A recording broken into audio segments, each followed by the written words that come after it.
Welcome everyone, and thanks for joining us today. I'm Allison Schaff with SmashFly. We're so glad you could join us for today's webinar, Building a Business Case for Recruitment Marketing, featuring Madeline Laurano of Aptitude Research Partners and Adam Glassman of Alorica. Before we dive in, just a few housekeeping items. If you can hear my voice right now, you've probably done this already, but please connect the audio through your computer speakers or headphones. If you experience any technical difficulties today, you can call ReadyTalk support at 800-843-9166. Don't worry about writing that down now. I will be typing this number into the chat window for your reference. At the end of the presentation, we'll save about 10 minutes for a Q&A, so feel free to use the chat box to submit your questions for our speakers at any time. I'm going to go ahead and answer one of our more popular questions ahead of time. Today's session will be recorded, and a link to the recording and slides will be sent to you following the webinar. I'm very excited to welcome our two speakers today. Before I introduce them, I just want to note that we'd love to hear from you on Twitter. Our hashtag for today is BuildYourCase. Feel free to tweet at SmashFly or at our speakers. You can find Adam at aglass99 and Madeline at madtarkin. We'll be live tweeting throughout the webinar and look forward to hearing your comments and questions. So now allow me to introduce our speakers. First, I'd like to welcome Adam Glassman, Recruitment Strategies Manager at Alorica. With extensive experience in recruitment marketing, employer branding, HR technologies, social and digital recruitment strategies, Adam is on a mission to transform talent acquisition. In his current role, he evaluates and develops recruitment processes at Alorica, a multinational organization of over 90,000 employees. He invites you to join him in a fight to create a world where we foster beautiful candidate experiences alongside clean, efficient recruiter processes. Next, we have Madeline Laurano, co-founder and chief research officer at Aptitude Research Partners, a research-based analyst and advisory firm focused on the new conversation required by changes in how technology is delivered and utilized by today's organization. Aptitude seeks to look beyond the obvious product capabilities to identify the real differentiators organizations should consider when selecting solutions, as well as the change management and change readiness capabilities users must have in place for successful technology adoption. Madeline recently authored the industry's first vendor-neutral analyst report on the recruitment marketing platform solution landscape. All right, Madeline, take it away. Thank you so much, Allison. Hi, everyone. Thank you for joining us today to talk about a topic that is very near and dear to my heart, building a business case for recruitment marketing and a recruitment marketing platform. I've spent the past 6 to 8 months, which is a little scary to think about, doing some very extensive research on this space, and I'm thrilled to be here presenting with Adam, who is a true expert on recruitment marketing and someone that has gone through this process of building the business case. So hopefully with our research and our experience and Adam's experience and expertise in this space, we're going to talk about the current state of talent acquisition, what you need to think about as far as this change and evolution that's happening in talent acquisition today, recognizing the value of a recruitment marketing platform. I think for a lot of organizations, they're still trying to figure out what exactly is recruitment marketing, how does it differ from a CRM or from other sourcing tools. So we're going to help you clarify that. We're going to talk about understanding the business impact of this investment, and then communicating with key stakeholders within your own organization this message and this value. And then finally, once you understand what this is, why it's important for your organization, and how to communicate it, we're going to talk about preparing for selection and for change management. So the goal of this presentation and what I hope you leave here today with is first a clarity of what recruitment marketing is and what a recruitment marketing platform is. Second, what its role and its value is in broader talent acquisition and your overall business objectives. And third, how to think about gaining support and articulating that message throughout your organization. So with that, let's get started. So we're going to talk about first about key trends. I think when organizations think about building a business case, and this is true for all of technology, not just HCM or HR technology, the most important thing is really understanding what the challenges are that organizations are facing, how this market has evolved over the past decade. And talent acquisition has certainly seen a lot of changes. It's a space I've been covering for the past decade, a little bit longer, and it's amazing to me how complex this market is and how much organizations are still struggling with. It's becoming more and more complex. We're seeing more investment entering this space. We're seeing new technology entering this space. And it's all to help organizations address shifts in the labor market, global pressures, and the need for a more positive candidate experience. When we ask organizations what their top 3 investments are, what we found is that they're looking at investing in recruitment marketing, they're looking at investing in pre-hire assessments, and they're looking at investing in background screening. And I think it makes sense if you think about organizations that are increasing their focus and their emphasis on talent acquisition. They want to make sure that they're being more thoughtful in their investments, and they're going to be able to see a return on those investments. And recruitment marketing certainly, again, is a newer area for a lot of organizations, but those organizations that have made an investment are seeing tremendous value. And I think for companies that really struggle with making the right decision around talent, it would make sense that they're thinking about pre-hire assessments and background screening. Not newer areas, but certainly very important for organizations.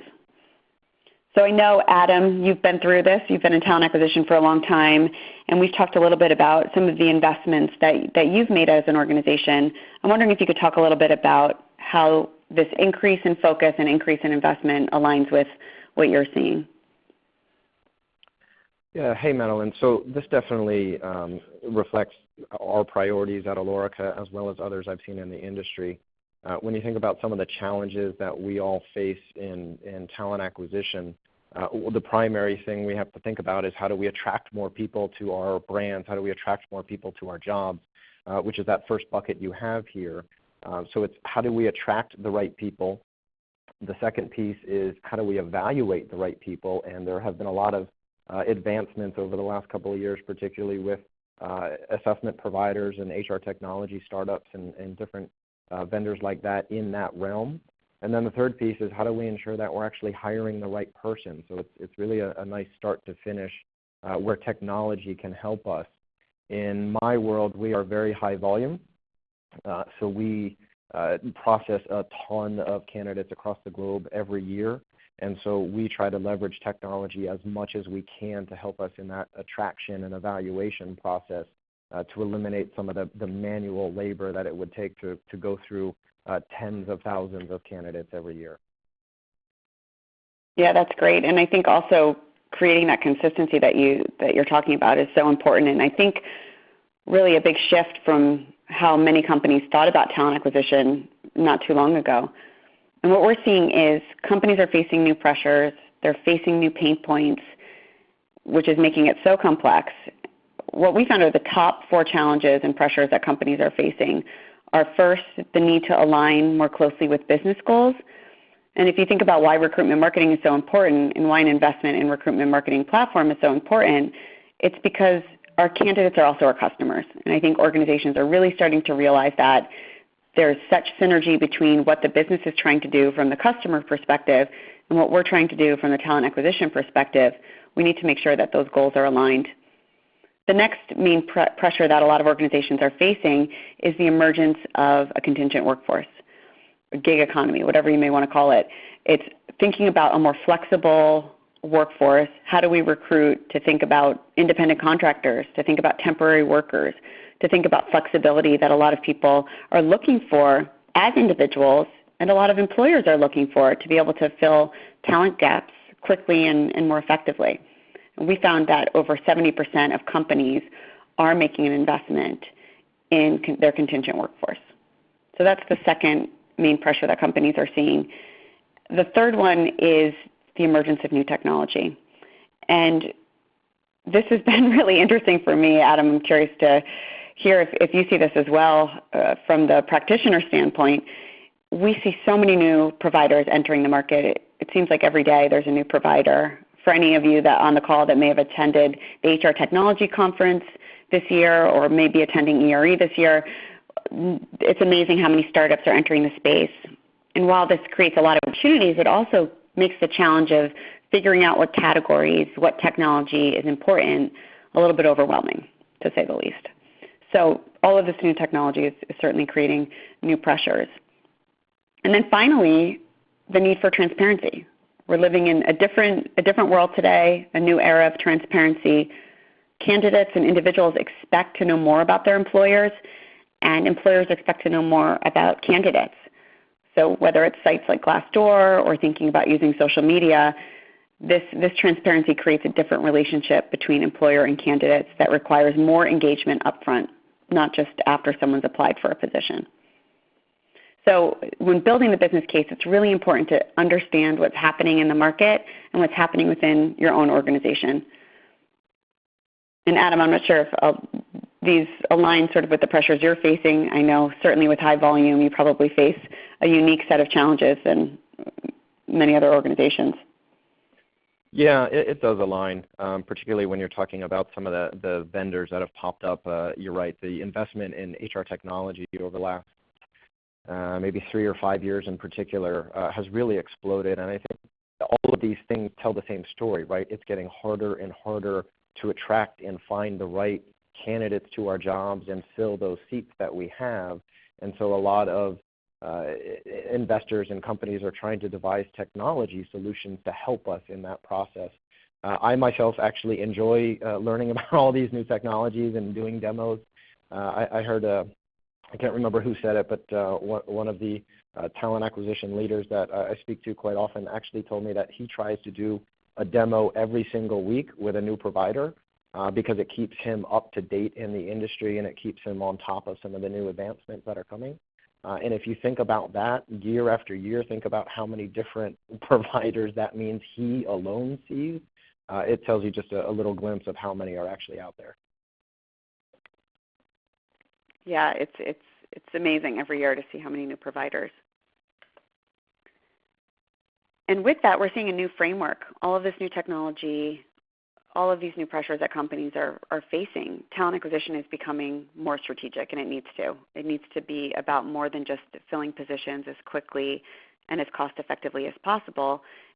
Now we're seeing what we call the talent acquisition trifecta, and that's the attract phase, the recruit phase, and the onboard phase.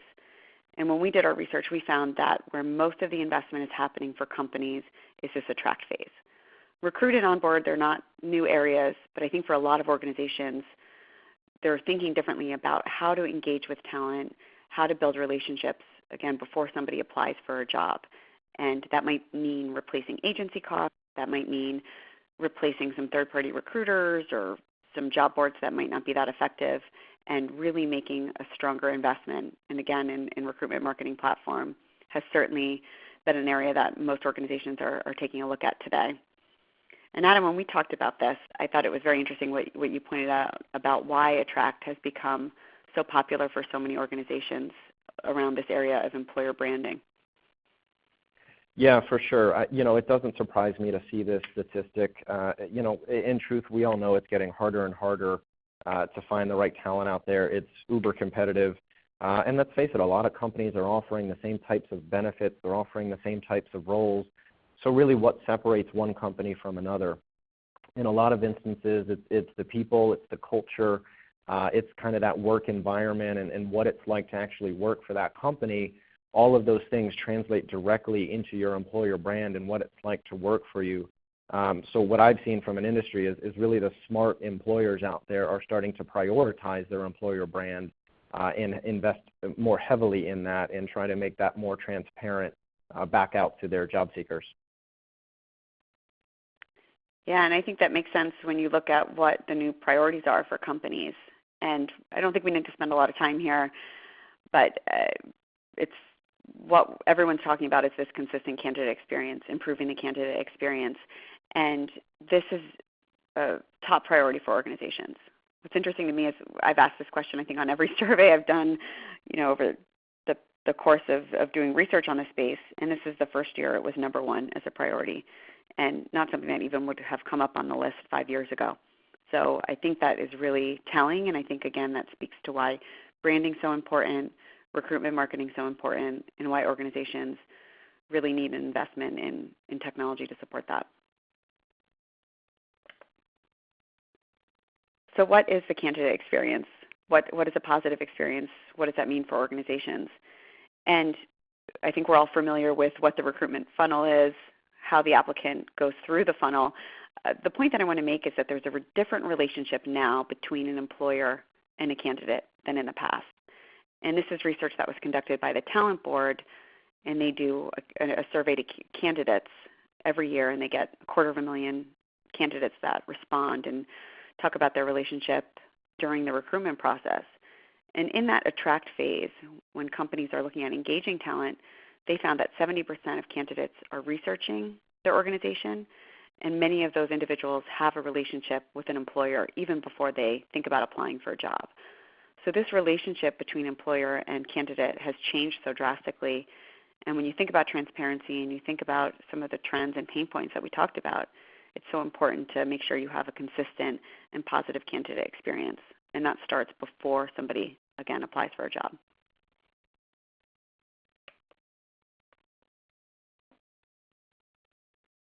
So how does this all fit together? So we talked about the challenges companies are facing, which is so important for building a business case, what the priorities are for your organization, candidate experience and what that actually is and why it's important for companies.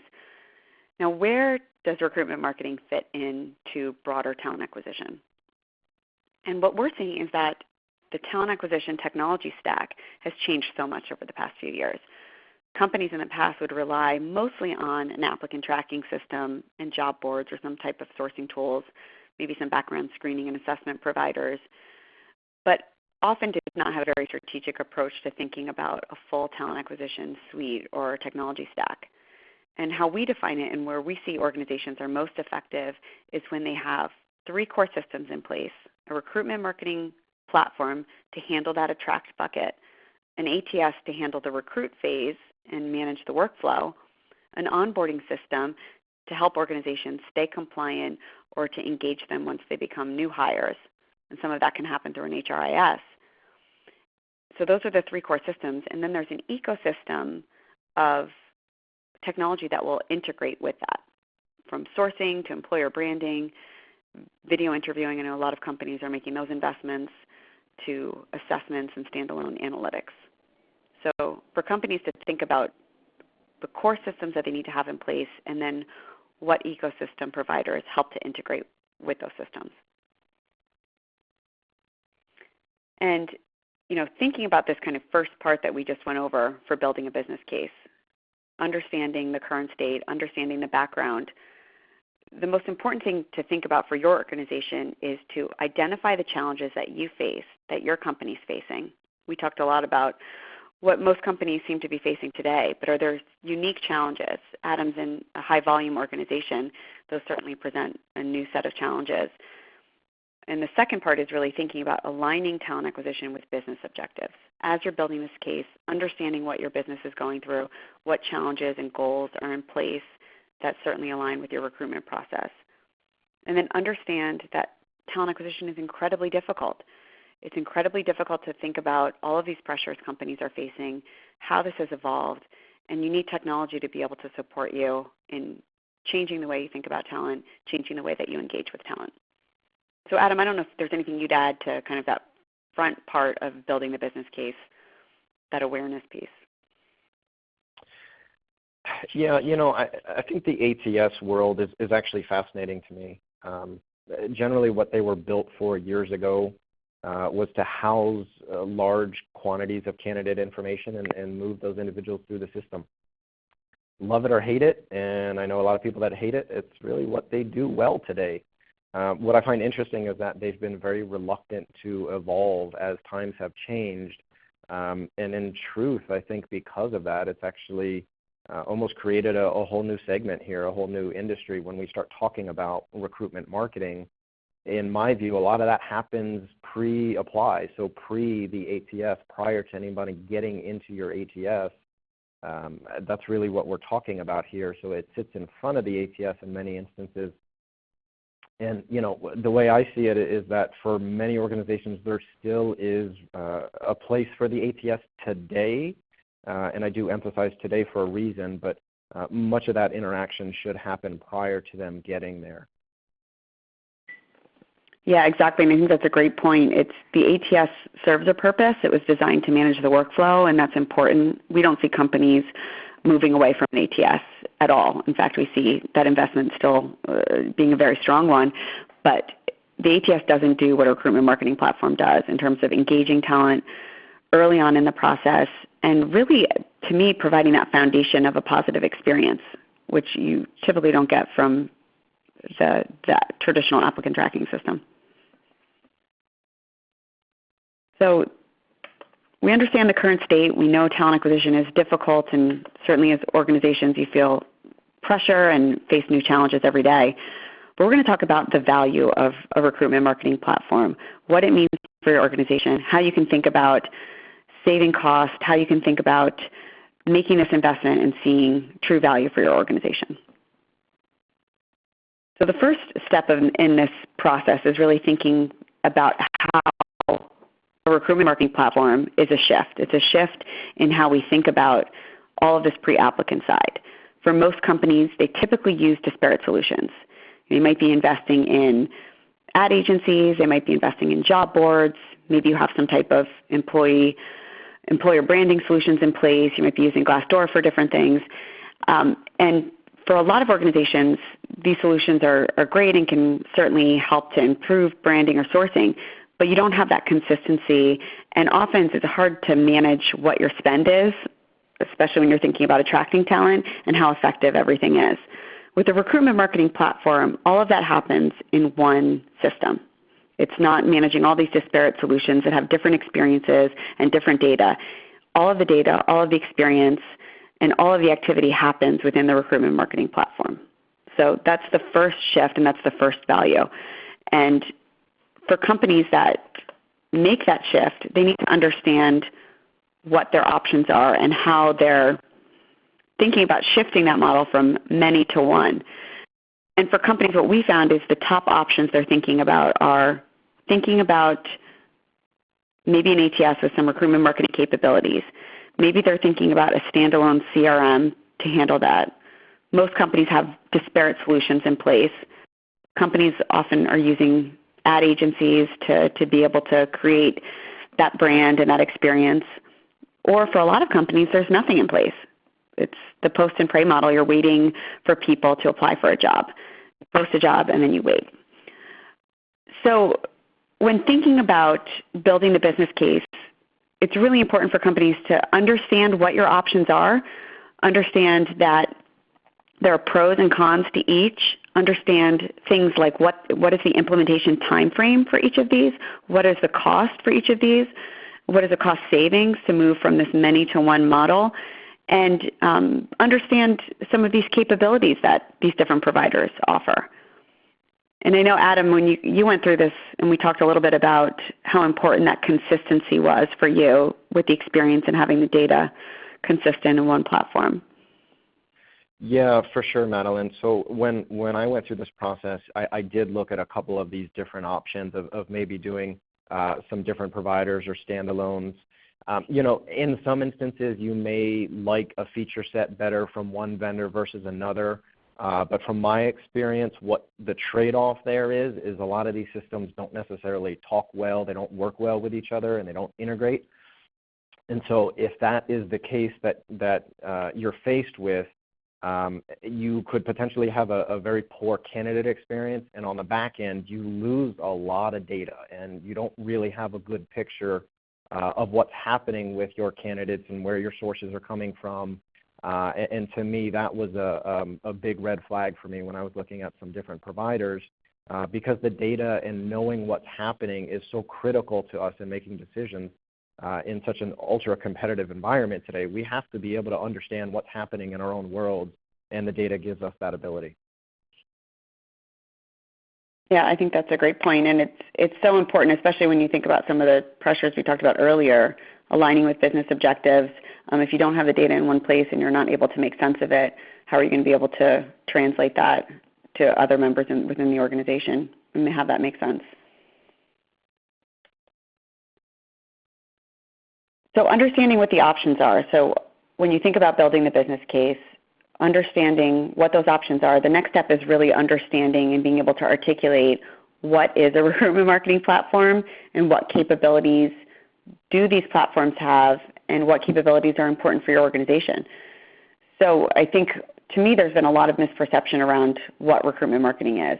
And when we ask companies what the top capabilities were that they're investing in, career sites, SEO, search engine optimization, employee referrals, and talent communities or talent networks, whatever you may want to call them, were the top capabilities that organizations were looking for when they made this investment.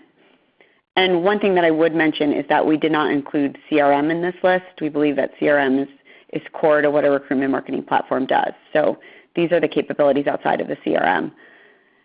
And if you look at all of the different capabilities that we defined within a recruitment marketing platform, you can see career sites certainly were on there, being able to handle content management, provide content that's relevant, whether you're looking at targeting different groups within the organization, whether you're looking at improving your veteran hiring programs and providing content that's relevant for different individuals. SEO is certainly there, employee referrals, talent networks, but also event management has been a big topic within recruitment marketing and something that certainly these platforms can help to handle and support.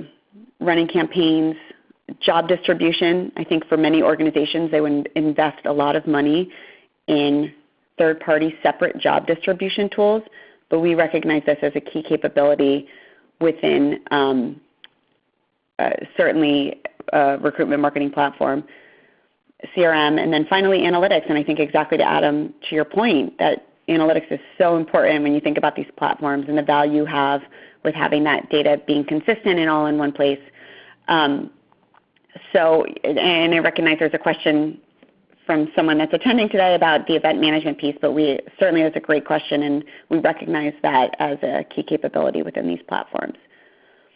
Adam, I'm wondering if you could share a little bit about, as you have gone through this process, what capabilities were important for your organization and how you thought about the recruitment marketing platform when making that selection.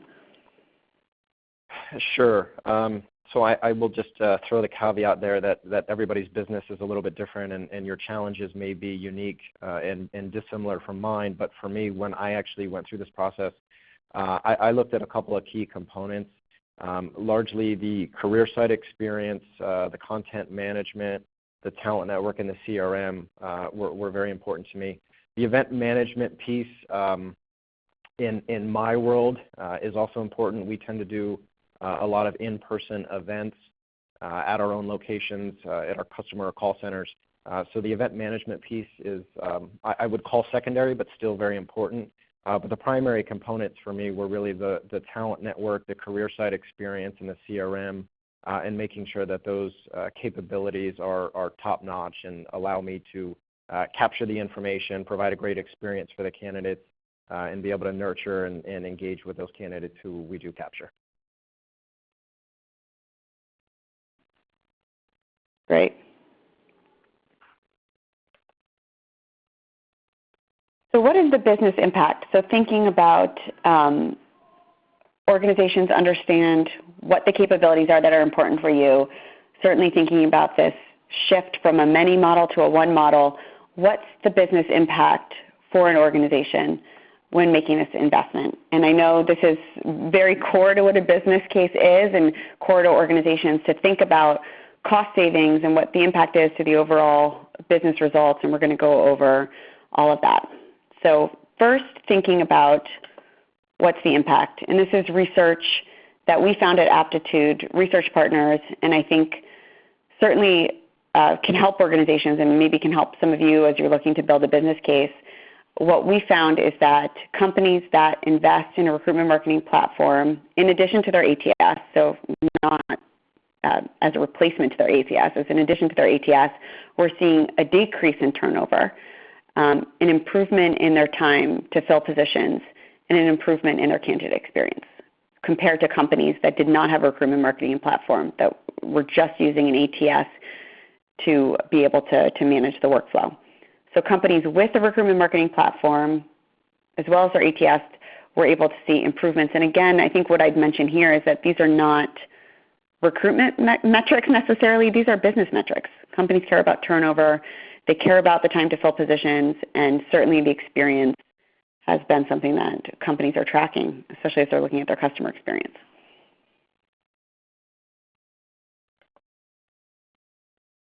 So thinking about spend, and this was a little bit eye-opening to me as we did the research, and Adam, I'd love to get your thoughts on this, is when you typically think about an investment in a new area of technology, you think about how companies are just either replacing one type of technology with the new technology that they're using, or they're thinking about replacing a category.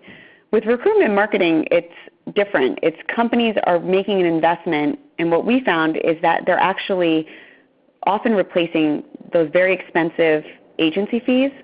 They may be replacing some of the technology they're using for sourcing or for branding or for other areas pre-applicant. And they're also, in many cases, replacing services, whether that's third-party recruiters or other types of services that manage, again, that pre-applicant side and that engagement side. So the recruitment marketing budget, if you will, comes from advertising, technology, and services. And for most organizations, those can be separate budgets. And ultimately, I think save some costs, and we'll provide an example of that and how companies can think about that. But Adam, for you, is that something that you thought about as an organization? Thinking about this is not just a technology spend, but also this is something that's more strategic in a sense of replacing advertisement and services? Yeah, it definitely was.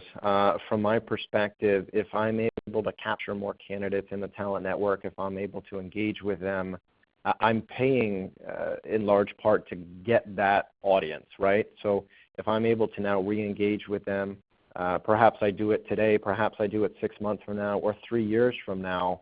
In my world, that means less money I can spend or I have to spend on media a year from now, and I don't have to continually grab new people. There may be a pool of candidates that have already expressed interest in my brand that I can reach back out to, engage with. And so in my world, particularly with advertising, I think we'll be able to see a decrease in spend there as we build this out.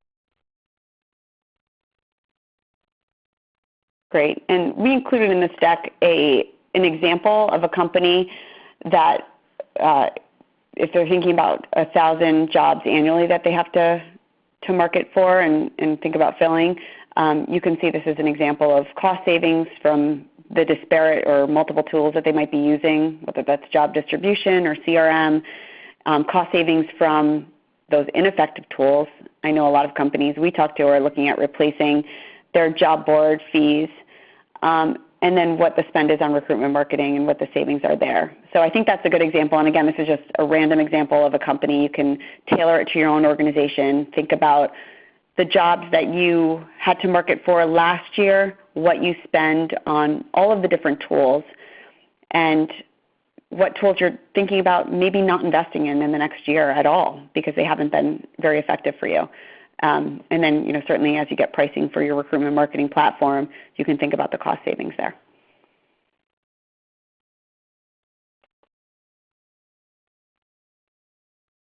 So that's the value. So we understand all of these changes that are happening in talent acquisition, why we need recruitment marketing platforms, what exactly they are, what the value brings to your organization.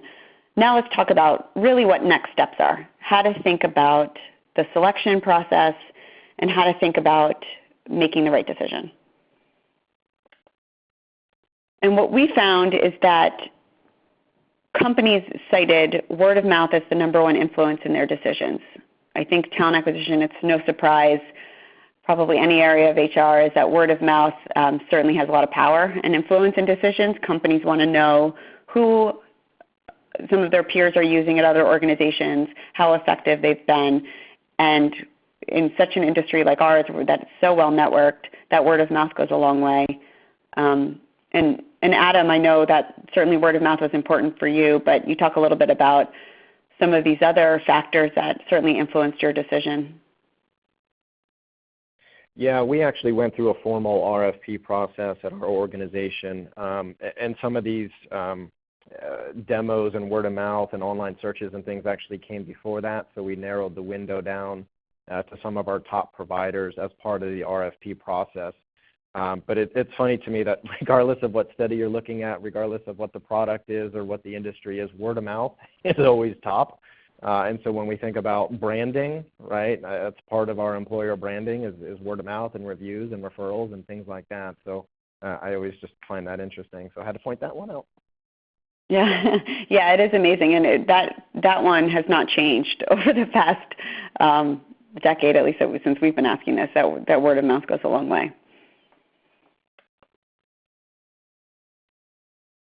So making the right decision, I think, really important for companies when you're building the business case to understand the questions you need to ask internally within your own organization and externally as you evaluate different providers and, talk to your peers at other companies and find out their experiences. We're going to talk a little bit about some of the internal questions companies need to think about in this. And to me, it's about resourcing. It's about understanding who the stakeholders are, who your champions are, and what your process is overall as an organization.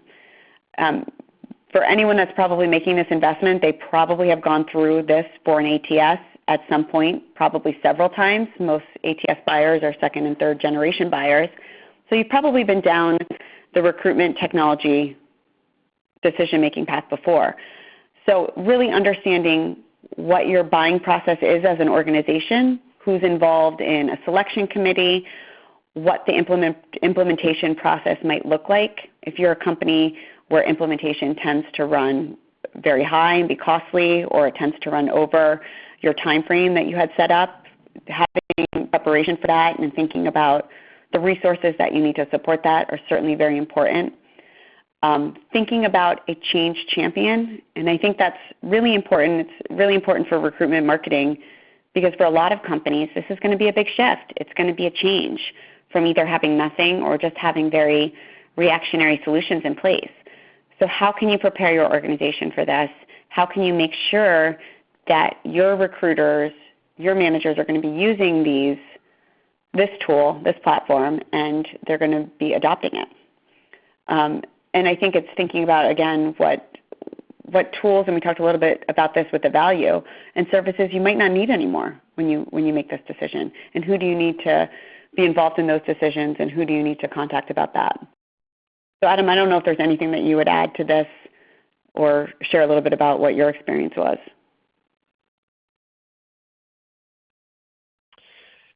Yeah, I mean, these are definitely important questions that you need to have answers for. And again, every organization is a little bit different. I know we talk a little bit about some key stakeholders coming up. So I think I'll hold some comments until that one, because I think that's really where the rubber meets the road, if you will. Great. So those are the questions companies need to think about internally to make sure that they're ready. And then what are the questions that companies need to think about when they're evaluating providers and understanding this market? And some of the questions that certainly came up for us as we evaluated the different solutions and went through our own research is companies that are financially secure. I think that's always important, regardless of what industry you're looking at what type of industries these providers might be supporting. If you're an organization that's in retail or hospitality, it's often important to think about a provider that can support you and understand what those unique needs are. What type of services you need as an organization, and do you want a provider with services, or do you want a provider that doesn't have services? And it can depend on, again, what you need as a company. What capabilities? We showed a list of the capabilities we looked at when we did this research. What capabilities are important for your organization, and does your provider have those capabilities? How are they looking at investing in those capabilities? What's the roadmap for the product? What are they planning to think about? Asking questions like the percentage of their employees that are focused on research and development, or how much of the revenue goes back into research and development, I think is always an important question to ask, so you can make sure that the product is constantly being updated to what's happening in the market. And then I think also you have to think about customer support. Again, this is a new area. These platforms are amazing, but they also can be complex for companies to think about. So what type of support will you get from the providers that you're looking at? Will you have a dedicated representative? Will you be able to have the right training and support that you need? And Adam, I don't know if that resonates with how you thought about it when you looked at different providers and thought about making this investment. Yeah, it does. For me, the industry may or may not be as important. It depends on your industry, right? But for me, it's kind of how you use the strategy based on your company, based on your industry, based on your needs. But certainly the capabilities, their customer service, their account support, things like that are very important when you're thinking about a technology solution like this. Right. And I think one very important part that can sometimes go overlooked, but it's really important when building a business case, is thinking about your key stakeholders. And this has changed a lot within talent acquisition. We have so many different stakeholders to think about, and what's important for them when you think about the challenges that your organization is facing, the value of a recruitment marketing platform. How can you tailor that message and show that value to your different stakeholders? What's important to your recruiters in how they're using the system, how they're able to attract talent so they can fill positions quicker, so that they can build stronger relationships, is going to be different than what IT cares about in terms of integration and being able to make sure that that's all set up when the solution's implemented. So thinking about your key stakeholders and making sure that you're able to address what their concerns might be in this investment and able to show them what the value would be.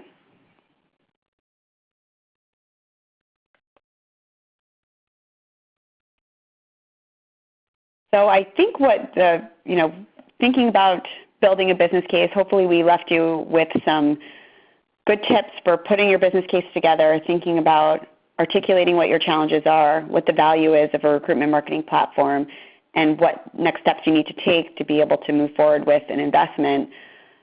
What I'd kind of leave you with from some of the key recommendations is first examining the current talent acquisition process. It's going to be different for every organization. I think we're very fortunate that Adam was on this call to be able to talk about his experience and how he has a true understanding of what his own organization is facing in terms of unique requirements. But understanding those unique requirements, understanding what your current process is. Do you have a process that supports recruitment marketing? Do you need to make changes? Then it's making a commitment to recruitment marketing. It's, for me and kind of the research that we did, companies that were able to make that commitment, understand that it's thinking a little bit differently about talent acquisition, were able to see results faster than companies that wanted a quick win, were making a quick investment in technology.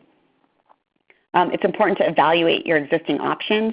I think as you build the case and you communicate that business case throughout the company, you're going to get a lot of questions around why are we using this? Should we be using something else? Do we need anything at all?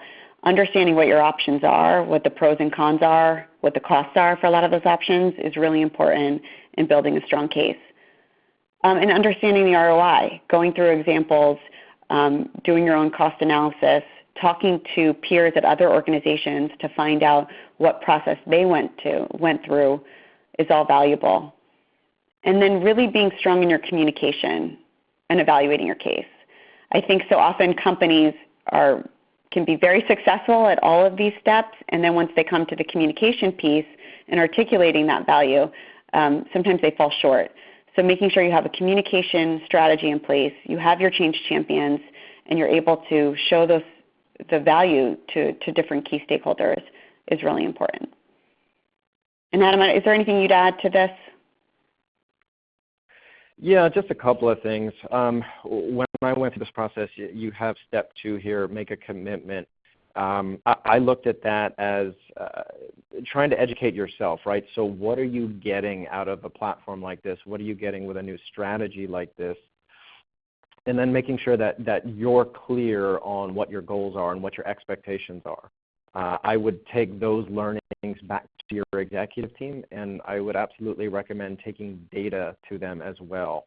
Every business is a little bit different, but there's always a good way to tie talent acquisition performance back to the underlying business goals. So depending on what your organization actually does, maybe if you provide customer service, you can tie it back to higher performance on customer service scores or customer satisfaction. If you're selling products, maybe you can drive more revenue. Time to fill, if you can shorten time to fill, what does that do for your business? There's lots of different elements that you can do and look at from a data perspective.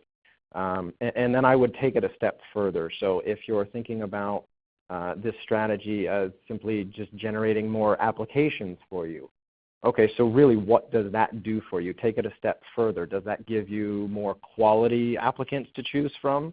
If so, take that a step further. Does that mean you'll have a better quality employee, a better quality hire? And if so, take that a step further. What does a better quality employee give your business, again, based on what your business does?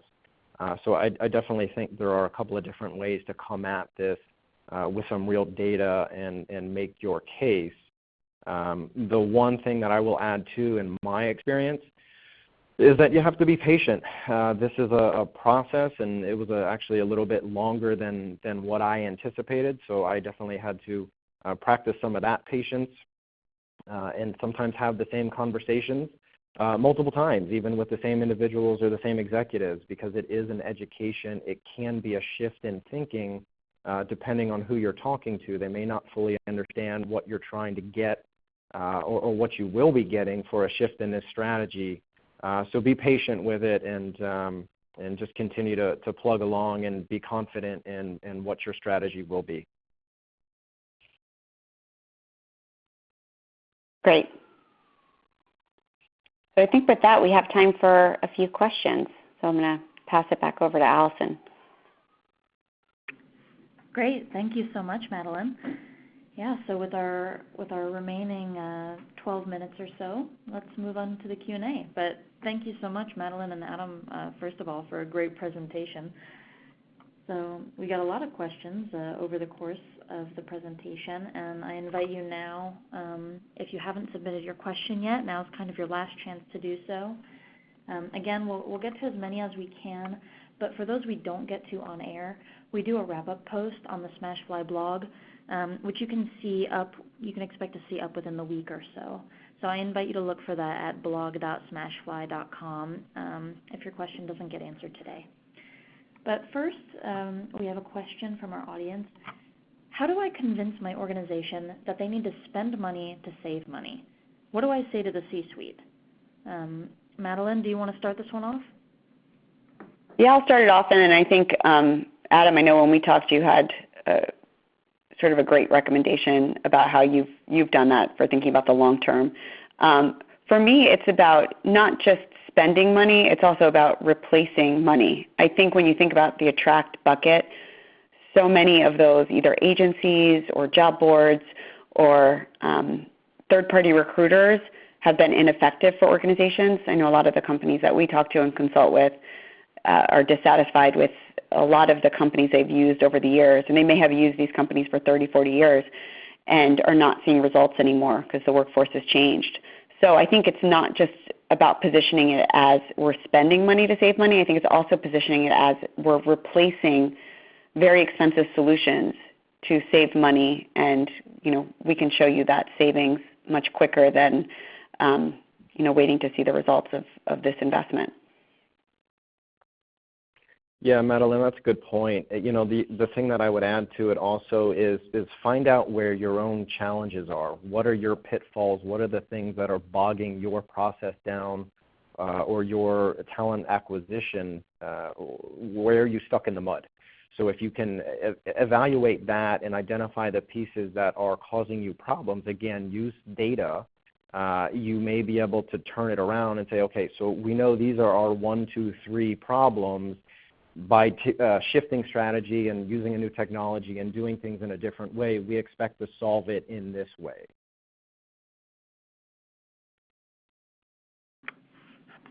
Great. Awesome. So on to our next question. How many people does it take to run a recruitment marketing platform? I thought this was a great question. Adam, how big is your team? I think a lot of that depends on the size of your organization and really how much time you want to invest in the strategy. Our team is we're actually shifting some things around, and we're reorganizing a little bit. So we're pulling in some additional resources because I am investing in this strategy. And so when we think about our volume, I don't know how many people it will actually take to run it effectively. That's still yet to be determined.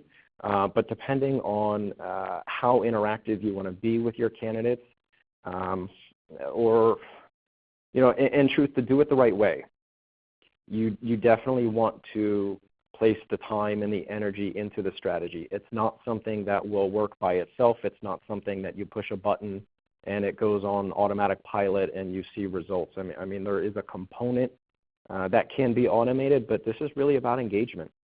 And this is really about nurturing those candidates, talking to those candidates, and think about it almost as social media. When you're engaging with individuals there, you could easily set up a Facebook page or a Twitter profile and never touch it, but really how effective is it? So I know this is a very roundabout answer, but to be fully effective, I think you have to put the manpower into it and to build your team and really invest into it. Yeah, Adam, that is a great answer. It's kind of like the more you put into it, the more you get out of it, like many things. Madeline, Exactly. Did you have a perspective to share on this? What size recruiting team do you typically see investing in this type of solution? Yeah, right now we see it more at enterprise level. I do think, and it's one of the trends that we found in our report, is that there's an opportunity for more companies in the mid-market to consider this, or even the SMB market, and more providers to move down market. I think right now most of the companies that are very effective in their recruitment marketing platform investments are more at the enterprise level. But I love this question. I think it's really important to think about, and I love Adam's response. I think what I'd add to that too is that I also think it's how you're going to be using the platform and what capabilities are important. And when we showed a list of 10 capabilities, and some of those I can do, and some of them are simple enough that my 7-year-old son could do, like building out the content. A lot of it's very intuitive and fun to add different content and schedule an event really quickly. Other capabilities are more complex, understanding the analytics, taking the time to really make sure that you've made that transformation so that you're using all of these capabilities to drive what the end goal is, which is to create a consistent, positive candidate experience and engage with talent before they apply. So I think, again, probably another roundabout answer, but I think it also depends on what capabilities are most important for your company, for how big of a team you need to support it. Absolutely. Great answer. This kind of gets to another question, incidentally. I know you said that many of the companies now implementing recruitment marketing platforms are in the enterprise space. Where do you see recruitment marketing platforms being in terms of the adoption curve, Madeline? Yeah, this is a great question, and I think someone asked me this recently, and I have been giving it a lot of thought since. And I think, honestly, there's still a lot of opportunity for companies to invest in recruitment marketing. This is certainly not a market that's as mature as ATS or even as onboarding. It's a maturing market, and I think with that it brings a lot of opportunity. I would say we're still at the early adopter phase because this is not something that most mid-market organizations have adopted yet. This is more for larger organizations that are ready to make some significant changes in how they think about talent acquisition. And I have to say, and this is just a prediction on my part, it's not based on any data or research that we've done, is that I do believe that over the next few years we're going to see this as not only being something considered by enterprise organizations, but also organizations of all sizes considering what capabilities they need to engage with talent early in the process. And that happened with marketing. I mean, if you think about marketing automation systems and the evolution with those systems, it was very quick. It moved from just being an enterprise play to now something that companies of all sizes are talking about. You know, I work for a very small firm, under 10 employees, and talk about marketing automation, what type of platform can help support us. So that evolution happened quickly. Yeah, absolutely. Another question here was about your cost savings analysis numbers, Madeline. One of our audience members was wondering, were these hard numbers from a real company, or were they more a general estimate based on your research? Yeah, it's really just based on our research and a random example of how you can go about it as a company. I think, you know, especially when you're building a business case, and we provided a lot of examples from what we see, collecting data on companies and the savings that they're seeing. We don't have the hard specific numbers on the cost savings, but as you're building your business case, that's an example that you can use for your company. You can think about how many jobs you need to think about marketing and filling. You can think about what you spend now and do your own analysis as your company for what you spend on advertising, what you spend on job boards, what you spend on third-party recruiting agencies, what you're looking to replace or reduce in the next year, and what the cost, get your quotes from a recruitment marketing platform, talk to other companies in the industry, find out what they're spending. And I think it's probably going to be pretty simple or pretty straightforward with how you can think about those cost savings. Great. Question for Adam. Adam, do you have any tips for those in the audience who want to do, recruitment marketing and they want to invest in this area of their talent acquisition strategy, but maybe don't have a huge budget to play with? Yeah, for sure. A lot of this stuff doesn't necessarily require budget. Some components certainly do. But for example, if you think about your brand, if you think about employer branding, you can do that in a very inexpensive way. Because in a large part, telling stories and sharing culture can cost you zero. It can actually be free. Everybody has a smartphone. You can walk around your office, you can walk around your sites and your locations, and you can take videos and you can take pictures and you can share it on a free social media platform and you can post it to your careers website. You can email candidates in your talent network. A lot of that stuff is free. So I think in particular the branding component is one aspect that is very important and doesn't necessarily cost a lot of dollars. The other side of it too is treating our candidates better and creating a better candidate experience and a better process. That can be inexpensive, and actually communicating to them and talking to them and giving everybody an answer who applies and things like that. It's just more about process and time than it is expense. Yeah, that's a great answer. Having a great candidate experience is one way that you can leverage one of those really powerful branding and marketing tools, which we mentioned, word of mouth. When someone has a great experience applying to your company, that's something that these days gets shared, whether that's in online Absolutely. Reviews or, yeah. So, all right, well, we're at the top think about it of for the referrals. Hour. Oh, go ahead. Yeah, referrals, absolutely.